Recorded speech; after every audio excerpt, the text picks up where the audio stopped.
आपनकर ठीक होची गवर्नमेंट लेयर रे चाकरी करबे आपण क्लिनिक करिकरी एठी व्यापार करबे। क्लिनिक रे बसी थिले डाक्तराणी भितरे पसी गले गाँव रो महिला। सरकारी दरमा नहीं प्राइवेट क्लिनिक रे करुथिले ड्यूटी। अधिका टंका लोभरे सरकारी मेडिकल रो छुट्टी आ एठी ड्यूटी। गरीब साधारण गाँ महिला आज डाक्तराणी को सीधा पाठ पढ़ाई देले। गरीब लोक ताले संस्था रही कौन सुविधा पाइला। डाक्तराणी को एमिति काम देखी आउ सही पार्लेनी गाँव महिला माने सीधा आज साबाड़ करने को बाहरी पड़े।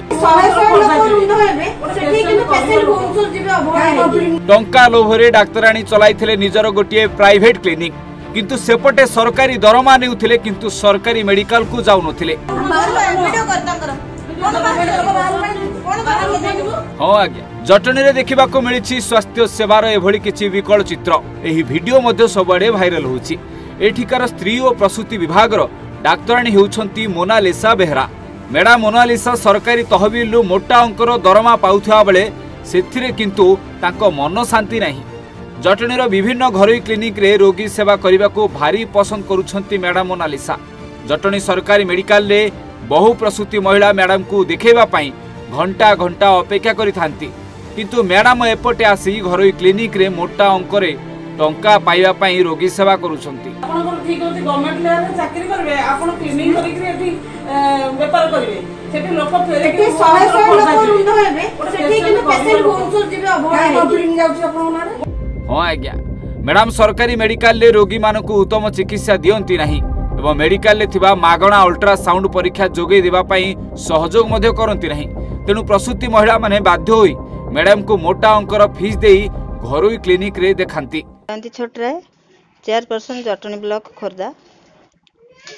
मु सुनिबा को पाइली जे जटनी स्वास्थ्य केंद्र जो गाइनिंग रो डॉक्टर अछंती मोनालिसा बेहरा से मैडम ठीक से चिकित्सा करूना जहाँ फल कि लोक मैंने जो आसुचंदी बहुत असुविधार सम्मुखीन होउचंदी।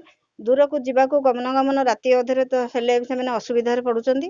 तेणु मु देखुची प्राइवेट रे से जाई कि भल से बड़ उन्नत धरणर चिकित्सा देउचंदी किंतु एठी स्वास्थ्य केंद्र रे से ठीक से ट्रीटमेंट दउनांती।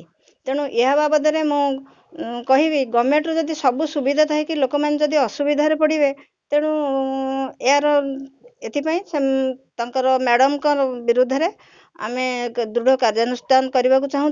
तेणु मोर एतिक अनुरोध सरकार पाखे जे दृढ़ कार्यानुष्ठान निया जाऊ। तेबे याकु नै किछि महिला मैडम मोनालिसा घरोई क्लिनिक रे पहुंची पार्टी तुंड सह हंगामा करथिले। एनी आमे जटनी सरकारी मेडिकल ले पहुंची मैडम मोनालिसा और जटनी मेडिकल अधिकारी को जोगाजोग करने को चेष्टा करिथिलु किंतु काहाकू पाई नथुलु। मैडम और अधिकारी चेयर खाली पड़ीथिला एवं रूम बंद थिला आ मेडिकल मुख्य फाटक रे कुकुर जगिथिला। ए बाबद रे आमे जटनी रोगी कल्याण समिति सदस्य डॉक्टर उमाकांत पट्टनायक और जटनी ब्लॉक चेयरमैन जयंती छोटराय और म्युनिसिपालिटी चेयरमैन अनंत बेहरा प्रतिक्रिया नैथिलु।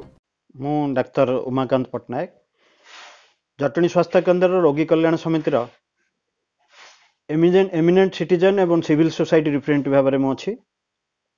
मु काली बहुत दुखित हली। मु सोशल मीडिया देखी जे जी आमर अवस्थापित होइछन मोनालिसा डाक्टर मोनालिसा बेहरा मैडम जी प्रसूति एवं शिशु विभाग मुख्य चिकित्सक भाव में अवस्थापित होइछन्ति।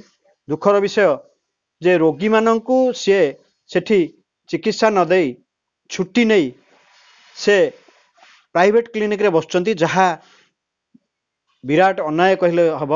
सर्वसाधारण आमर ओडिशा रे स्वास्थ्य ही संपद आमे कहूचे। ओडिशा रे बहुत रोगी जो माने अच्छंती जो माने कि आर्थिक अवस्था शोषण से माने निर्भर करुचंती। आमर लोकप्रिय सरकार जो मोहन सरकार अच्छंती से बहुत एथरे गुरुत्व देउचंती। तेणु मु अनुरोध करी जे या उपरे दृढ़ कार्यानुष्ठान निया जाऊ। तेज ओडिशार लोकप्रिय मोहन सरकार एथि प्रति नजर देवा पई एबे साधारण रे दाबी उठिछि। आगो को देखा बाकी रहा प्रकृत में एभली परिस्थितिर केमिति समाधान करुछंती सरकार। गरीब लोक ताले संस्था रही कौन सुविधा पाइला। जटनी प्रदीप कुमार मार्थांक रिपोर्ट ओडिशा भास्कर।